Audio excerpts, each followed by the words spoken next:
Oke, selamat pagi. Ketemu lagi di mata kuliah akuntansi biaya ya, dengan metode harga pokok pesanan. Nah, perlu kita ketahui bahwa memang dalam akuntansi biaya itu ada metode harga pokok pesanan ya. Untuk model harga pokok pesanan ini adalah untuk memproduksi produk pada unit bisnis atau perusahaan berdasarkan pesanan dari konsumen. Nah, kemudian hal itu bisa digunakan untuk menentukan harga pokok produknya dari setiap pesanan dari konsumen, baik harga pokok secara keseluruhan maupun dari tiap-tiap pesanan maupun untuk persatuan. Misalnya contohnya adalah mebel ya, mungkin kaos seperti itu, furniture itu kan bisa menggunakan metode harga pokok pesanan. Nah, langkah-langkah untuk menggunakan metode harga pokok pesanan itu adalah yang pertama mencatat biaya bahan baku. Nah, biaya bahan baku yang dibutuhkan saat ini ada berapa?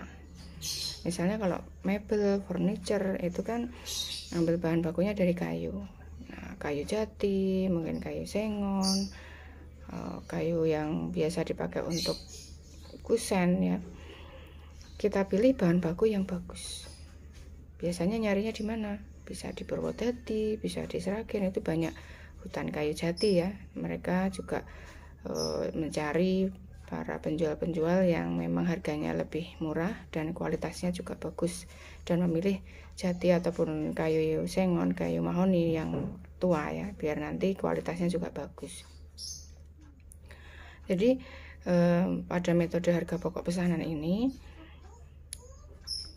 kita bisa menentukan harga pokok pesanannya ya.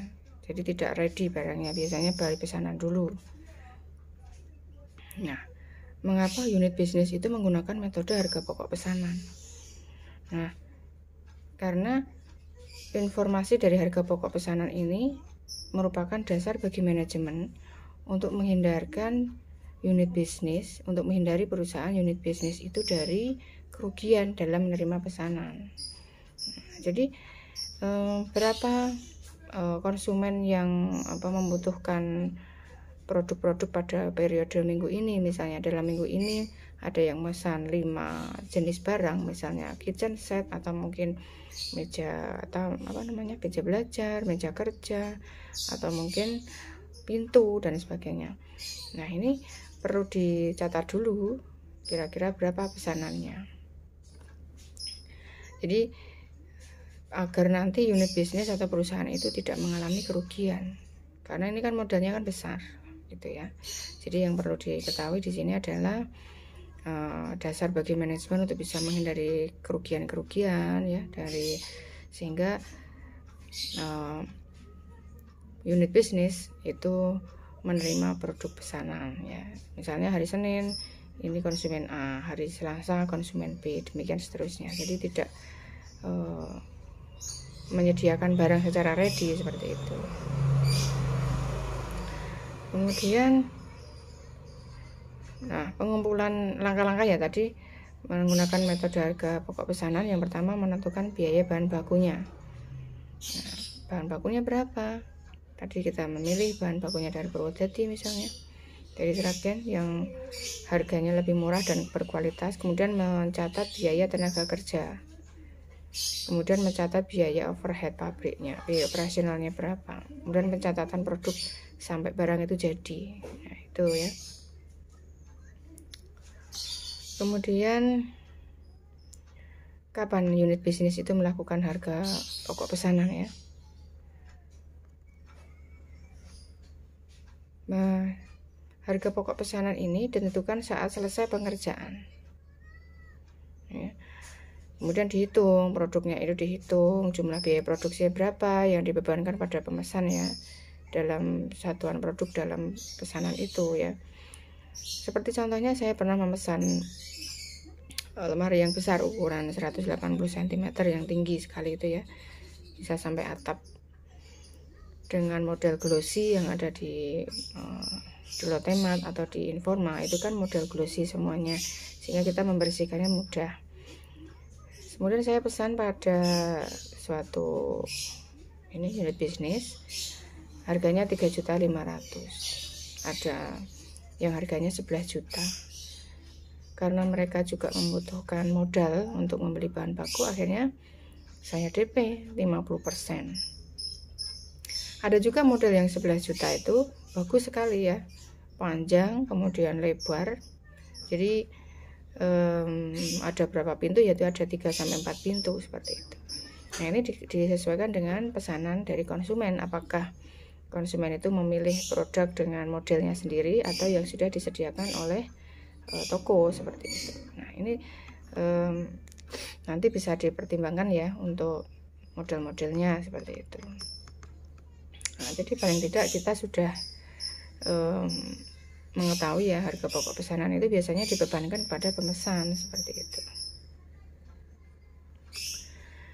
Kemudian ketika perusahaan itu harus memesan barang, kapan itu harus dilakukan, kapan perusahaan atau unit bisnis itu melakukan harga pokok pesanan, ya sampai ditentukan selesai pengerjaannya seperti itu. Dihitung semuanya, dari mulai bahan bakunya, kemudian biaya tenaga kerja, biaya overheadnya yang dibutuhkan berapa, kemudian itu dibebankan kepada pemesan dengan perjanjian terlebih dahulu. Ini diselesaikan dalam waktu tempo berapa hari atau mungkin 1 bulan. Nah, itu nanti diadakan perjanjian terlebih dahulu di awal biar nanti tidak terjadi miskomunikasi ya. Ya, banyak sekali ya di mall-mall itu menyediakan sofa bed, ada mungkin kitchen set, mereka membuat brosur ya, ada contoh-contoh produknya yang disediakan di mall itu. Nanti kita tinggal memesan dengan model-model yang sudah disediakan seperti foto-fotonya. Misalnya kita memilih kitchen set dengan ukuran berapa, kemudian sofa bednya dengan model seperti apa, itu nanti biasanya sudah disediakan oleh toko atau unit bisnis yang menyediakan harga pokok pesanan. Karena kalau semuanya ready ya, kalau itu memang laku ya, kalau enggak kan nanti akan menimbulkan kerugian seperti itu. Itu kurang lebih penjelasan tentang metode harga pokok pesanan. Nanti kuliahnya lanjut di Adlink atau mungkin di online ya, bisa absen di situ, nanti bisa bertanya-tanya di kanal YouTube saya boleh, atau mungkin di media online lainnya untuk persiapan nanti setelah kita UTS, kita presentasi, kemudian melanjutkan materi selanjutnya, metode harga pokok proses, dan selanjutnya seperti itu. Oke, thank you very much for your coming in this time. See you next week.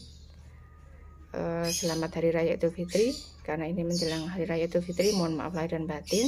Semoga kita semuanya selalu dalam lindungan Allah, dan saya mohon maaf ya atas semuanya.